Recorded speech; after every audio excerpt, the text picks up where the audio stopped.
Oi gente, eu sou a Cláudia do Portal do Papel e hoje eu gostaria de fazer um convite para vocês.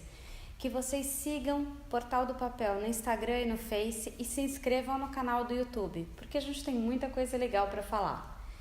Uma coisa bem interessante que a gente vai tratar hoje, eu não vou mostrar tanto material, mas eu vou falar do que eu considero que são os 4 pontos de ouro para a gente poder escolher o papel certo para um projeto. E tanto seja um projeto de artes gráficas, como de arte, de artesanato, sempre tem um perfil de papel que vai ser mais adequado para aquele projeto. O primeiro aspecto para a gente considerar é quem é o usuário daquele produto final. E quando a gente está falando em usuário do produto final, eu até vou dar alguns exemplos, mas cabe para tudo. Se for para arte, quem vai receber aquela obra de arte tem que perfil? Um perfil mais clássico, mais moderno, mais romântico, mais jovial, mais sóbrio. Quando a gente fala, por exemplo, num convite, eu trouxe o convite da Bia, de 15 anos da Bia. Tudo a ver, né? Pink, para um aniversário de 15 anos de uma menina, tudo a ver, mas poderia ser o convite de 90 anos do senhor Joaquim, se ele gostar de Pink. O perfil é de cada pessoa. As pessoas têm gostos diferentes. Eu já vi, por exemplo, um convite amarelo de casamento, impresso em marrom. Na verdade, eu também achei o convite em si bonito. Poderia até ser bonito, porque a gente vê coisas e fala... não vai ficar legal quando a gente vê pronto, surpreende. Esse não era bonito, mas no meu gosto, com certeza, para aqueles noivos, o convite agradou. Então tem muito a ver com o perfil de quem vai usar. Mas e se eu for fazer uma coisa que seja para vender e eu não sei quem vai comprar? Eu tenho meu estilo. Normalmente o que eu desenvolvo e o que eu crio tem um estilo com a cara da minha empresa. Se a gente pegar um exemplo muito legal de convites de casamento, por exemplo, a Suzana Fujita, as peças dela têm a cara dos noivos, mas tem o perfil dela também.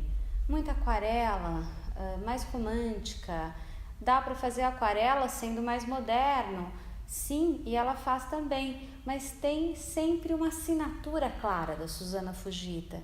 Então isso é muito legal também. E o papel, ele vai caber muito dentro, se ele for bem utilizado, se ele for usado como ferramenta de criação, ele vai agregar esse valor ao projeto. Eu vou fazer um panfleto de prédio, mas é um prédio em particular que tem uma pegada ecológica, que foi arquitetado para ter um melhor consumo de água, de energia e está usando isso como apelo. Tá bom, vamos fazer o panfleto no papel reciclado. Mas eu quero um papel branco. Tem branco 100% reciclado. A Antares, por exemplo, tem o Cocum, papel branco 100% reciclado pós-consumo. Então dá para a gente tentar pensar o que o papel pode ajudar no projeto. E assim, nesse caso, por exemplo, do prédio, teria que ter lá o selo, papel 100% reciclado. Você reforça a mensagem e o papel agrega nessa mensagem que vai ser passada. Então o primeiro ponto seria esse. Quem é o usuário daquele projeto? Um segundo aspecto é verba, budget. Quanto você tem de grana para gastar com aquele projeto, com aquele papel. E aí, mais uma vez, a gente tem que pensar no projeto como um todo. Porque se eu quiser fazer uma peça com um papel muito legal, ao invés de fazer uma quadricromia, com laminação, com verniz com reserva, eu posso fazer, por exemplo, a capa de um relatório anual de uma empresa só num papel especial com o relevo do logo. Então, é possível você também otimizar em processos para valorizar em outro aspecto, e o papel pode ser um aspecto a ser valorizado.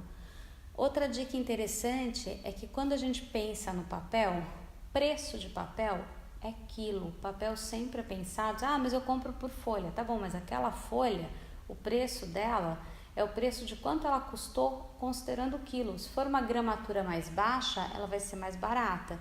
Então, muitas vezes, sem comprometer a qualidade do projeto, você pode baixar um pouco a gramatura e funcionar da mesma forma e ficar mais em conta. Um outro aspecto é que também muitos distribuidores de papel têm o que a gente chama de pontas de estoque, que vale a pena às vezes conversar. Tem itens que a cor foi descontinuada ou que está fora de formato porque alguém pediu um formato especial de fábrica e não usou tudo. Existem umas possibilidades de papéis que cabem muito bem em projetos super especiais e estão com preço muito legal. Então vale perguntar. O terceiro aspecto é a questão do manuseio e da durabilidade. Se eu vou ter um material como, por exemplo, um álbum de foto, um cardápio, um livro, alguma coisa que vai ter um manuseio muito grande de abrir e fechar muitas vezes, o ideal é que eu pense, por exemplo, num acabamento que seja feito num papel colorido na massa. Então, um exemplo legal. Não foi laminado, mas essa capa e essa lombada, por terem sido feitas num papel amarelo na superfície e dentro do papel, que é um pop set, ele vai ter essa questão da durabilidade preservada. Esse vinco que está aqui no papel, a questão do acabamento dentro, você não vê os meios brancos, porque o papel não é branco no meio. Então, isso tudo tem que ser considerado. Se eu for usar um papel que vai ter uma exposição ao sol muito grande, como uma capa de uma caixa, uma tampa de uma caixa, que vai ficar exposta em algum lugar por muito tempo, o ideal é eu garantir que eu esteja usando um papel com uma boa resistência à luz, para ele não desbotar. Então, esse é um outro aspecto que a gente tem que considerar. Quanto que esse material tem que durar e que tipo de papel que eu estou usando para isso. Um quarto e último, que eu acho que é muito importante, é a observância das implicações técnicas. Por exemplo, eu vou fazer uma tiragem muito pequena e eu quero imprimir digital. Vamos pensar já num papel tratado para digital, para ter uma melhor impressão, para ter uma melhor definição da imagem. Eu vou fazer uma impressão em offset e eu quero usar um papel colorido. Aqui, ó, de novo, pegando aquele exemplo que a gente viu agora, esse caso, por exemplo, é amarelo, impresso com foto sobre o papel amarelo. A gente vê que a foto fica muito modificada pelo fundo amarelo, porque a tinta offset é translúcida. Se eu não quisesse isso como efeito, se isso para mim fosse, por outro lado, um defeito, não daria para eu imprimir no papel amarelo essa imagem. Então, a gente tem que considerar, quando a gente fala em arte, por exemplo, eu gostei muito da cor de um papel, mas ele não é colorido na massa, eu vou fazer uma peça em quilling. O quilling, ele precisa do papel colorido na massa, porque o que você visualiza é justamente a lateral da folha. Então, tem que ser um papel adequado para essa técnica. Então, acho que juntando esses 4 aspectos, a gente consegue pensar no papel que tenha o melhor custo, o melhor perfil e a melhor aplicação técnica para o projeto que eu quero executar. E que esse projeto também se adeque para ter uma liberdade de adaptar o que eu vou fazer. E quando o projeto não se adequa, quando você tem que seguir um projeto fixo, vamos para as opções do mercado. Tem muita opção legal. A gente está falando de vários fabricantes de papel. Tem Arjowiggins, Wiggins, tem Philip Persson, tem Fedrigoni, tem vários outros. Tem também gráficas com soluções muito diferentes. Muita coisa nova que surgiu em impressão digital, por exemplo. Então, dá para a gente pesquisar. E para isso, conte com a ajuda dos fabricantes, conte com a ajuda do Portal do Papel, pode perguntar, manda sua dúvida, a gente vai ter o maior prazer em responder e conte com a gráfica que você for trabalhar também. Converse com ele sobre o projeto.